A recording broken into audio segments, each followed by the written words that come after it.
Assalamualaikum warahmatullahi wabarakatuh. Yang terhormat Bapak Hadi Prana Abadi SPDI MPD. Sebelumnya izinkan saya untuk memperkenalkan diri. Nama saya Siti Jenab dengan NIM 221011250122 dari Klasek 003 Program Studi Akuntansi S1. Yang mana dengan video ini saya akan menjelaskan materi terkait Pancasila sebagai dasar pengembangan ilmu. Secara konsep, Pancasila sebagai dasar nilai pengembangan ilmu itu terbagi menjadi 4 pemahaman. Yang pertama, bahwa setiap ilmu pengetahuan dan teknologi atau iptek yang dikembangkan di Indonesia haruslah tidak bertentangan dengan nilai-nilai yang terkandung dalam Pancasila.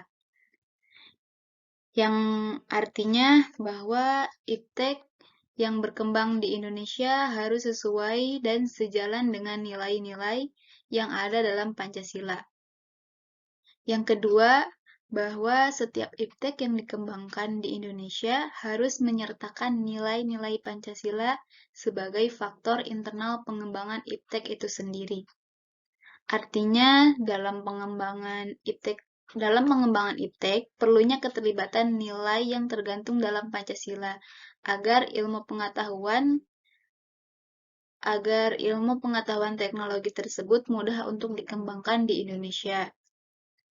Yang ketiga, bahwa nilai-nilai Pancasila berperan sebagai rambu normatif bagi pengembangan iptek di Indonesia.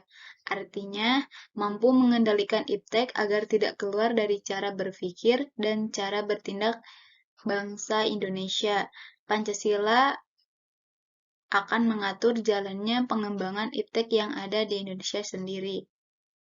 Yang terakhir yaitu bahwa setiap pengembangan iptek harus berakar dari budaya dan ideologi bangsa Indonesia sendiri, atau yang lebih dikenal dengan istilah indigenisasi ilmu, atau mempribumikan ilmu, yang artinya Pancasila tidak hanya sebagai dasar nilai pengembangan ilmu, tetapi sudah menjadi paradigma atau cara pandang ilmu yang berkembang di Indonesia sehingga penjabarannya lebih rinci dan pembicaraan kalangan intelektual sangat diperlukan agar nilai Pancasila selalu jadi bahan pertimbangan dalam pengembalian keputusan secara ilmiah. Berikutnya masuk ke urgensi Pancasila sebagai dasar nilai pengembangan ilmu. Kehadiran ilmu, pengetahuan, dan teknologi di sekitar kita ibarat pisau bermata dua. Di satu sisi memberikan kemudahan dan di sisi lainnya dapat memusnahkan peradaban umat manusia. Maksudnya, iptek memiliki dua sisi yang berbeda. Di satu sisi, ilmu pengetahuan memberikan kemudahan bagi kita untuk memecahkan berbagai persoalan dan permasalahan yang kita hadapi dalam kehidupan yang berarti iptek dapat memberikan dampak positif kepada kita. Namun, di sisi lainnya dapat memusnahkan peradaban. Umat manusia bisa saja musnah jika kita tidak menggunakan iptek dengan sebaik-baiknya. Yang artinya, kita bisa saja mendapatkan dampak negatif dari perkembangan ilmu pengetahuan dan teknologi saat ini. Selanjutnya, pentingnya Pancasila sebagai dasar pengembangan ilmu. Dikarenakan pluralitas nilai yang berkembang dalam kehidupan bangsa Indonesia dewasa ini sering dengan kemajuan iptek menimbulkan perubahan dalam cara pandang manusia tentang kehidupan. Sehingga hal ini membutuhkan renungan dan refleksi yang mendalam agar bangsa Indonesia tidak terjerumus ke dalam penentuan keputusan nilai yang tidak sesuai dengan kepribadian bangsa Indonesia. Yang kedua, Dampak negatif yang ditimbulkan kemajuan iptek terhadap lingkungan hidup berada dalam titik nadir yang membahayakan eksistensi hidup manusia di masa yang akan datang. Oleh karena itu, diperlukan tuntunan moral bagi para ilmuwan dalam pengembangan iptek yang ada di Indonesia. Yang ketiga, perkembangan iptek yang didominasi negara-negara barat dengan politik global ikut mengancam nilai-nilai khas dalam kehidupan bangsa Indonesia, seperti spiritualitas, gotong royong, solidaritas, musyawarah, dan cita rasa keadilan. Oleh karena itu, diperlukan orientasi yang jelas untuk menyaring dan menangkal pengaruh nilai-nilai global yang tidak sesuai dengan nilai-nilai kepribadian bangsa Indonesia.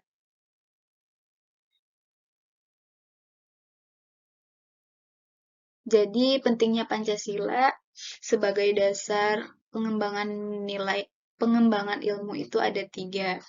Nah, berikutnya alasan diperlukannya Pancasila sebagai dasar nilai pengembangan ilmu.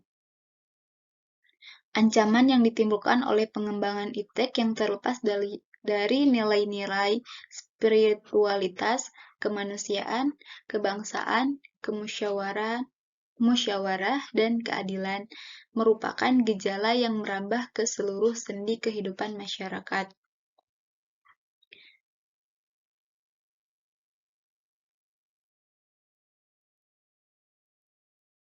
Pertama, kerusakan lingkungan yang ditimbulkan oleh iptek, baik dengan dalih percepatan pembangunan daerah tertinggal maupun upaya peningkatan kesejahteraan masyarakat perlu mendapat perhatian yang serius. Penggalian tambang batu bara, minyak, biji besi, emas, dan lainnya di Kalimantan, Sumatera, Papua, dan lain-lain, dengan menggunakan teknologi canggih mempercepat kerusakan lingkungan. Apabila hal ini dibiarkan berlarut-larut, maka generasi yang akan datang menerima risiko kehidupan yang rawan bencana, lantaran kerusakan lingkungan dapat memicu terjadinya bencana seperti longsor, banjir, pencemaran akibat limbah, dan seterusnya. Yang kedua, penjabaran sila-sila Pancasila sebagai dasar nilai pengembangan iptek dapat menjadi sarana untuk mengontrol dan mengendalikan kemajuan iptek yang berpengaruh pada cara berpikir dan bertindak masyarakat yang cenderung pragmatis, yang artinya penggunaan benda-benda teknologi dalam kehidupan masyarakat Indonesia dewasa ini telah menggantikan peran nilai-nilai luhur yang diyakini dapat menciptakan kepribadian manusia Indonesia yang memiliki sifat sosial, humanis, dan religius. Selain itu, sifat tersebut kini sudah mulai tergerus dan digantikan sifat individualistis, dehumanis, pragmatis, bahkan cenderung sekuler. Yang terakhir, nilai-nilai kearifan lokal yang menjadi simbol kehidupan di berbagai daerah mulai digantikan dengan gaya hidup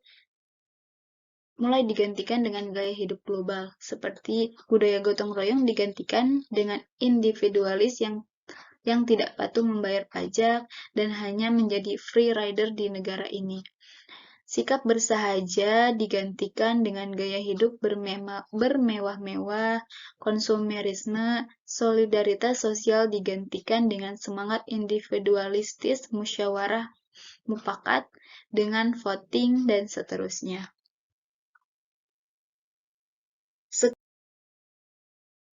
Sekian materi yang bisa saya sampaikan dari video presentasi ini. Semoga apa yang saya sampaikan ini dapat bermanfaat bagi kita semua.